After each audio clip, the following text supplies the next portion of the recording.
All right, here we are, East Philadelphia, Ropeadope TV, waiting for the train to come through town. One of the things I like about this this spot, I'm here with special guests, Jimmy Stevens, Lewis, Andre, Boy Wonder. how are you? Welcome, welcome. Welcome to our little spot.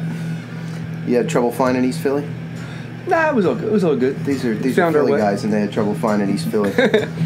Maybe a little trouble. Well, man, it's been a while since we saw each other. It's a couple of years already. It's crazy. Hey, can I just do that? I'm good? Okay. Good. Well, welcome. Good to be here. If you don't know, we'll start it off. Wait, let's start out with how we met. How did we meet? That's a really good question. I never remember. How was Ropeadope on your radar? Oh, Koof Knots and Frank Makos. There we go. So it all comes around. Koof Yeah. Knots and Frank Makos from Koof, hip-hop guy from Philly. Back in, he was on the Burn Down All-Stars record. Right. And then his solo record came out with us. And Frank Makos hasn't come up in conversation, but our engineer, producer, cameraman, and Key Grip, Fabian Brown, is good friends with Frank. So then I guess you emailed me or called or something, yeah. And you started talking right away about some of the work that you do, and we're going to talk about that. But just good, human, caring work. And I was immediately ready to be like, I want to support this cat. I want to help out in any way that I can. And hopefully we have. Yes. It's a tough game. But, so yeah, that was the beginning. So we started talking probably 2015 or late 2015? Late 2014, early 2015. Oh, wow. And then it was a while until... It was a while until things were able to come to fruition on just scheduling and monies and booking and trying to coordinate so many people in different cities for it's all logistics and people's tour schedules. It took a minute to be able to get in, but we started recording and I came back. I missed Jazz Fest. I was here in Philly over Jazz Fest 2015 to do the records. Last week of April, first week of May 2015, where we started recording. So you live just ducking back for a second. So you're from Philadelphia? I'm from Philly originally, North Philly. Gotcha. And I was back and forth between New Orleans for maybe like 10 years since after the storms. And why New Orleans? I mean, aside from the obvious musical thing, what made you head to New Orleans? After Katrina and Rita. Oh, you went down to hell. I was working in Pass Christian, Mississippi, and Long Beach and Biloxi, and then I found my way over to New Orleans after the fact. So how does that happen? Let's talk about that. I want people to understand fully. Like, there's a lot of us sit at home, and we're like, oh my God, this happened in New Orleans, and then we click on a link, and we donate, and then we go back to Facebook, But that's not what you did, right? How do you connect, and how do you get into that whole? You're in a volunteer capacity at that point, right? It was first time I went down, I was in Pass Christian at Long Beach. I went down with a church in Philadelphia. Gotcha. Christ Church, and it was just for like a week, and then 2.5 years later, I was still down there doing the work. Gotcha. And so you're going around and helping families, cleaning up, like. That was the recovery and rebuild. Gotcha. After that, so when I got to New Orleans, it was just like New Orleans welcomed me.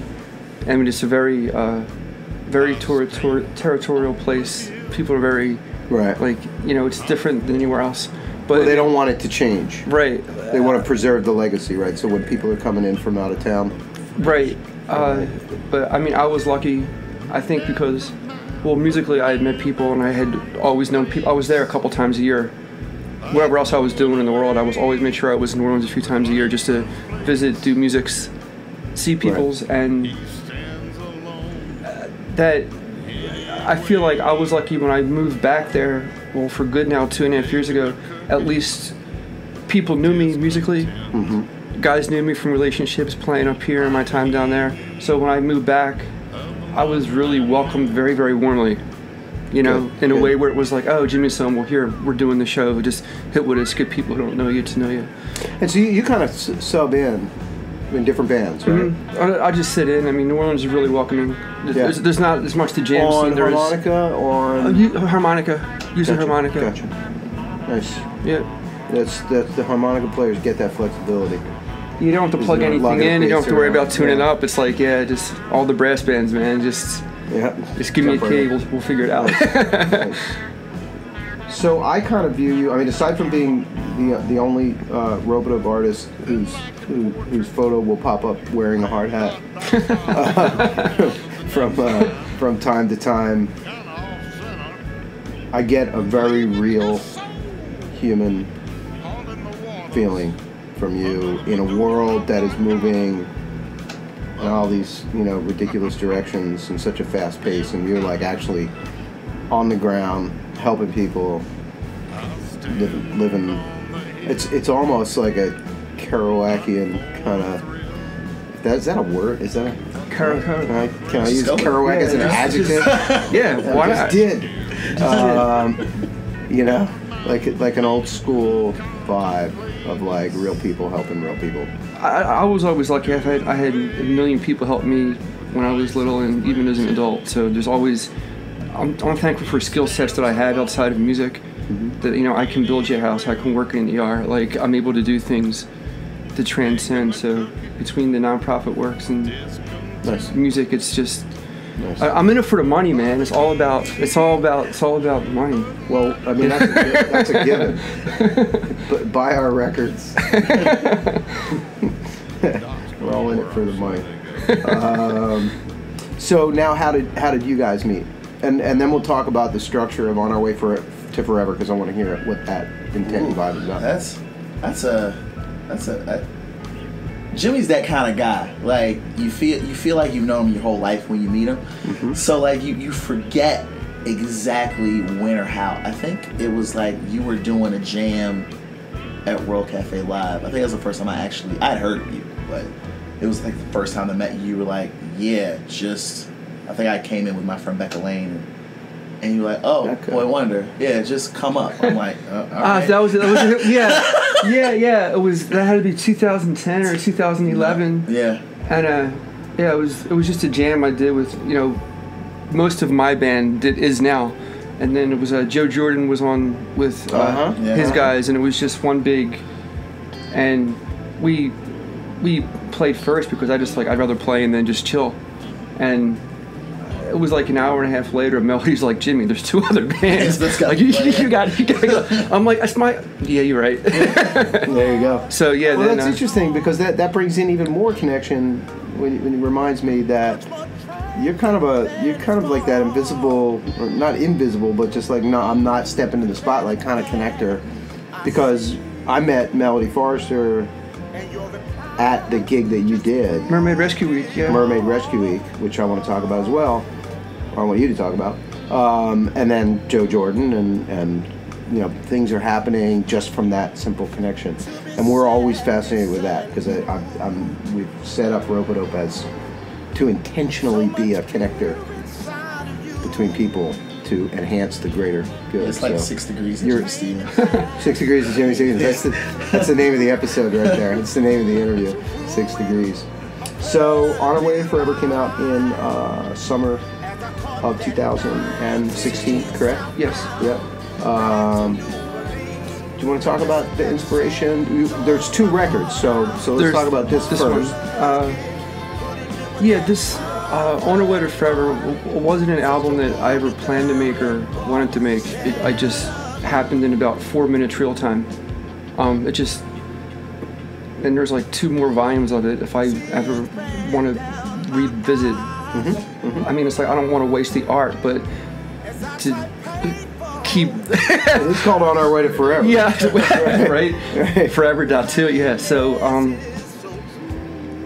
it kind of usurped the second record, and just by virtue of when we did the recordings, we did them at Morning Star and Boom Room in Philly that week and a half in 2015. But it wasn't like that much time in the studio. We were, I think there were 17 of us between both cities, 24 tracks, less than 3 days real time. Wow. Wow. And the band didn't even hear half of the songs before I brought them in. And I think that's really a testament to the band. You know, to Andre, to Kenyon, to Winston Bird, to Chuck Treese, to Stan Davis, to Greg Moore, to Ross Sunji, to like these guys, Elliot Levin, like we just truck through it. And those are some all-star names you just casually threw out, by the way. Yeah. And it's the stuff the real people, folks. It's the stuff that you can't teach. And I think, you know, I always try to like have people meet each other, because there's so much people can do, but there has to be an opportunity. So I have all these folks on my record because they're part of the band, and we were joking when we cut one up, like, I don't really play guitar, and like I'll play laps, do a harmonica, but you have these guys playing guitar, like, man, you got that, like just balance it. And it's really a testament to people, like we're all really close, as close off the court as on the court. So it's like all the things that you can't teach personally between each other, to go in and be in that kind of expediency and quality of product in such a short amount of time. Like nobody else in the world could have done that kind of output in that limited amount of time and have the results. Right, and the vibe comes through. And it's a very close knit. And a lot of people don't have that. No, it's missing. I mean, you know, we're very fortunate on this label because we do get a good, healthy dose of that. But yeah, there's a certain raw and home kind of vibe that I feel when I hear the record. Like I feel comfortable in there. I'm not being. You're not being beat up, approached, preached at. I'm just in it. Yeah, I almost feel like you're there. It's good. So. Remember that episode or interview where I lost my train of thought? That was the that was the Boy Wonder interview, right? Okay. Boy Wonder and Jim Stevens. Yeah.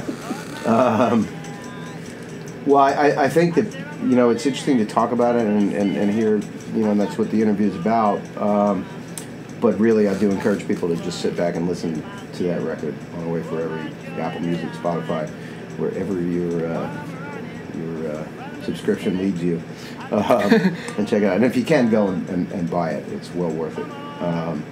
That's my pitch. So that now let's shift over to Mermaid Rescue Week and what's happening there. So you came to Philly. Bam, bam, bam. There's all of a sudden the shows. Now, you know, to me it's like it was all popped right up. But I know you probably did a ton of work. What's the goal? Mermaid Rescue Week is. It is a week-long annual benefit in support and advocacy of domestic violence and rape survivors. Wow. And in Philadelphia, it's Women Organized Against Rape and Women Against Abuse. Okay. Are at every show. Those are the beneficiaries and people you're working with on this. Yeah. Partners, beneficiaries, out there doing the outreach that's needed. And it'll be in New Orleans in September for the first year. This will be the third year here in June. And looking like New York in the springtime a year from now. Nice. So I really want to, you know, get it out there. Yeah. Life mission. You know? Good. And so the dates for 2017 are set here in Philadelphia? June 19th to 24th.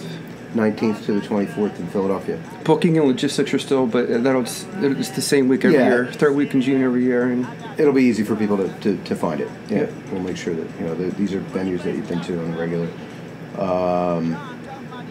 And can't really, not at liberty to announce names yet, right? No. We'll just say you're really excited about it. It's going to be a good thing. Yeah. Yes. Good. And then New Orleans happens again when? New Orleans will be in November. November? Okay. I'm sorry, September. It's the week of September 20th, I think. But third week of September. Gotcha. And that'll be a great time. It's going to be that'll be a special first edition. Oh, that's the first. That's the first one in New Orleans, great. And that's going to be yeah, look out for that. Do you want to talk at all about the issue itself in this interview, or just encourage people to go out to those agencies to get the scoop on what's, what we can talk casually about this issue and problem, but if you're scrambling and building a events in major cities, then there's a problem, right? It's not something people should gloss over. No, it's I think I feel like, especially in America today with the climate, it's something that probably needs to be looked at more over the last 72 days or whatever going forward. It's something that really should... what you're suggesting is the comb-over in chief has brought this among the other treatment things, of women and abuse back into popular discussion, and right? Yes, a dinner table conversation. Yeah, to put it mildly. What we thought wasn't what people could ignore before, you can't ignore now. Is that the right way to say it? Yes, that's exactly, and because your president is pushing this kind of behavior and abusive, and but sanctioning it and condoning it. Sorry. Yes, right. And I think like the bigger issue is a lot of the it's messed up when we live in a time where the word rapey is used more than music in daily conversation with people. What is that? I never... Like somebody's rapey. Like you never heard that. It's like you never heard that description. Like no, like giving off a rapey vibe. Like that. That shouldn't be. No. That shouldn't be in a regular, understood. Oh yeah, well that guy's kind of rapey looking. Like no, that's not. That shouldn't exist in such a commonplace. Wow. So they're basically casualizing. Here's another made-up word for you again. Right. And integration of women and potential abuse. And it's not funny in any way. It's not funny in any way. Abuse or rape, and it's not like there's always the immediacy after the effect of the victim, and there's always victim blaming. And yes, some people lie. People are people. Some people lie. But for every woman that makes up an allegation against somebody, there's 100,000 who never reported it because they're living in fear. Right. So, you know what's funny? I'm sorry, I'm cutting you off. Go ahead. And it's not so much that immediate or the in now or the and so many celebrities live that life and they kind of flaunt it, especially in the music industry, it seems. And it's not so much. There's long-term ramifications from both of that, from domestic violence and rape, and it comes back years later to break families apart, destroy families if you don't get the intervention. Yeah. Like at some point, the victims lose it, and there's a high probability if you're a victim, won't you be a victim again, especially like under the age of 14. If it's all out there, and that there has to be a remedy. There needs to be resources because it's like. Like 52% of America is women. Like, and you look at the percentage, especially in college, where there's abuse, where there's rape involved, whether reported or not, just what's reported. It's like 1 in 3, right? It's like Americans. So figure 1 in 3 Americans, whatever that obscene number is, and that's real. And there has to be intervention before it gets to a point where that person